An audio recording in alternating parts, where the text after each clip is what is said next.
Hi, and welcome to the second of our leader videos designed to equip you in your leadership role.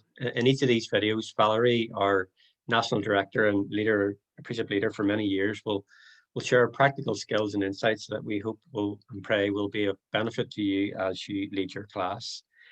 In today's video, we're looking at the sort of practicalities of how best to lead a class discussion. And just if you missed our first video, this will be available to catch up and watch again on our YouTube channel. Just search for Precept Ireland on YouTube and you'll see all our videos along with many other videos and our studies and stuff that we have there as well. So if you missed the first one, you can catch up on that one there when we were looking at the practicalities of when and how to set up a class and any sort of things that need to be things we need to be aware of and think about in regards to that. So it's great to have you again, Val, and thanks for taking the time to chat with us today. We look forward to hearing what you have to share with us. So today we're looking at sort of leading the class discussion. I suppose maybe we can begin by this question. Why is discussion so important in a precept Bible study? Well, the key for inductive study is discovering truth for yourself. That used to be the strapline for Precept, discover truth for yourself. And whenever you're learning passively, you're just literally listening to someone teach. You're hearing word, but you're not reasoning it through. Whereas by asking questions and being part of a discussion, you're having to think in a different way and start to reason the ideas and concepts that you're learning. So it helps people to reason through the scriptures and move from passive learning to active learning and participatory learning of the text. It also reinforces our learning and corrects misinterpretation.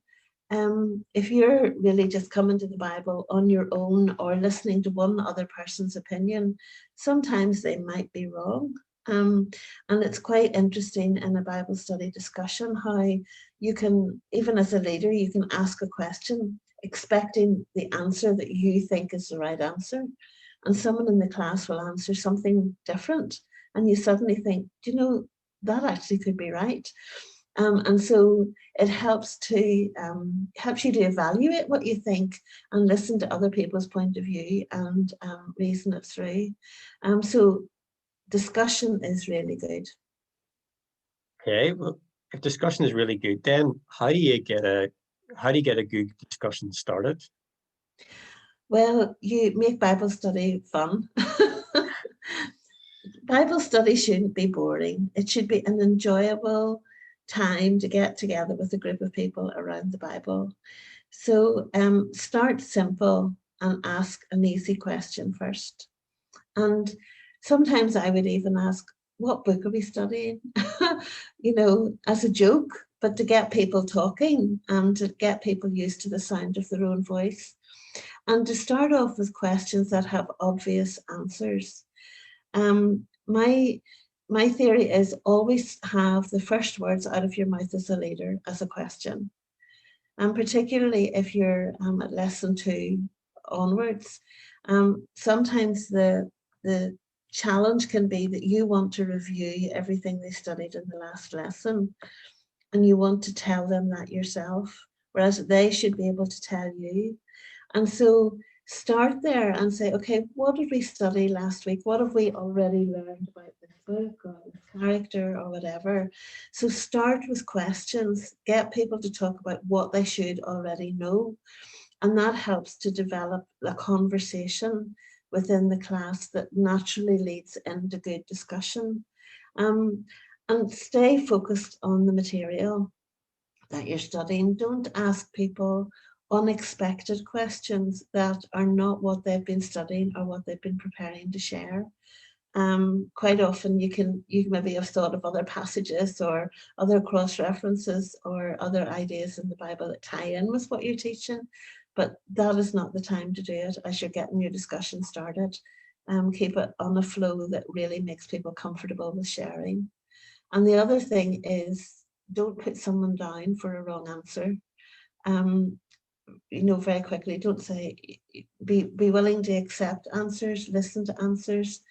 And if someone says something that you feel is a bit off piste, just leave it open. Would everybody agree with that? Anything they want to contribute to that? And quite often someone else will come in with another point of view and kind of correct it and bring it back online again. Great. Perhaps maybe cover this to a degree, but what tips would you give for keeping a discussion going? Well, as it develops, use broader questions. Make the questions slightly more difficult, in that you're starting off with one answer questions. You're asking a question that maybe has one or two answers. But as you develop your discussion, ask a broader question. So maybe you've read 4 or 5 verses, just rather than asking about each verse. Okay, what's going on in these verses? So there's maybe 4 or 5 different answers that are right answers that people can come in with. So then that moves it from just the leader and the student to the students all discussing with each other and all contributing. And that develops and broadens the discussion.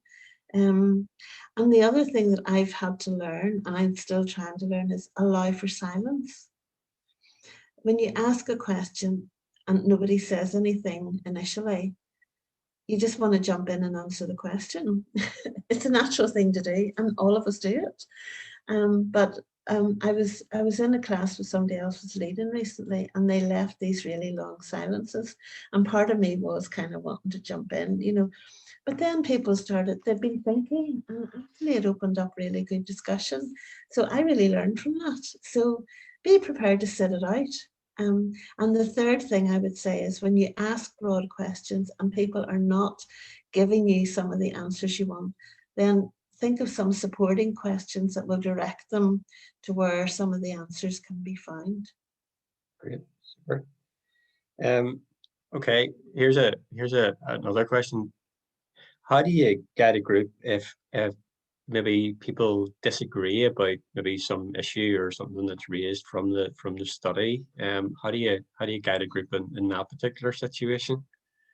Well, I heard of one leader in America who had a water pistol, and she used that if things got a bit heated. But apart from that, there are other ways you can deal with it. I think if it's obvious that there's going to be an issue within the study, when you're preparing it, if there's an obvious issue that is a contentious issue, then I think you prepare your class before you even start your discussion.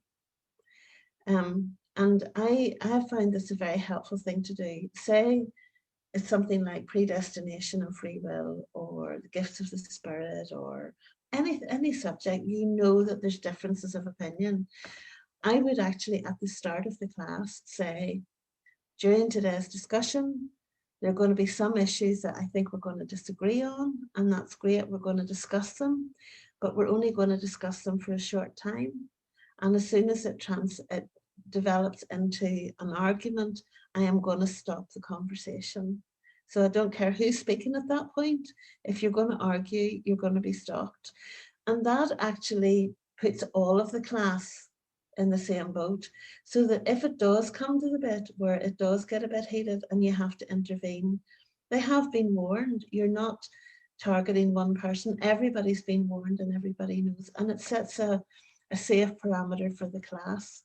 The other thing to do is to insist that people go back to the text.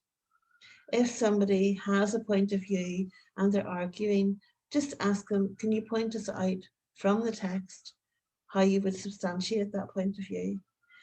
Because ultimately the Bible is our final authority.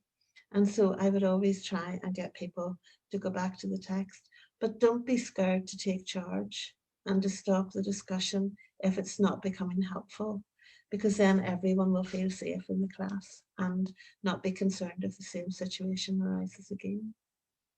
Great. And then finally, then just all the discussion. What is the sort of kind of ultimate aim or endpoint of what we're trying to achieve? Well, our strapline and precept is know God deeply and live differently. And ultimately, it's about experiencing God in a new way in our lives, in a deeper way, in a continually growing way, and living a more transformed life conformed to the image of Christ. And so it's not about knowing truth in your head. And this is something we've often talked about. We know the truth, we know doctrines, and we give assent to a set of doctrines. But actually, we're not living experientially in the good of those doctrines. We're not living in the experience of them. And so our goal always is to move people into an experiential walk with God based on the truth that they're learning, that they can walk in faith in that truth, and that their lives will be, then God will do the transforming as they embrace the truth and start to live out the reality of it and walk in obedience to it. So our goal is always application, not that you become really clever and know all the passages that you can correct everybody you think is wrong. It really is about a transformed life. And so application and the so what question is really important. How does this truth then impinge on your life when you're in your kitchen, when you're at your work, when you're with other people? How is this going to make a difference? And maybe the next time you meet, just how did it go? How did what we learned last week? Has anybody any testimony of how that actually impacted on their life? And make that a focus and make it an important part of your discussion, because that's really where you're wanting to bring people. Yeah, no, it's very, very helpful. And thank you for sharing all that you've shared today, Val, and in our heart and prayer. As a ministry is that as as people, as leaders lead the folk in the study of God's word, that again that they would grow in their knowledge of Him, and that we all would grow in our knowledge of Him, and live lives that are Christ-like in the places and wherever God has called us and placed us. So thank you again for taking the time to share with us today. And we pray that it will be a blessing as leaders watch these videos. Thank you. Absolutely. Okay, thank you. Okay. Bless. Bye.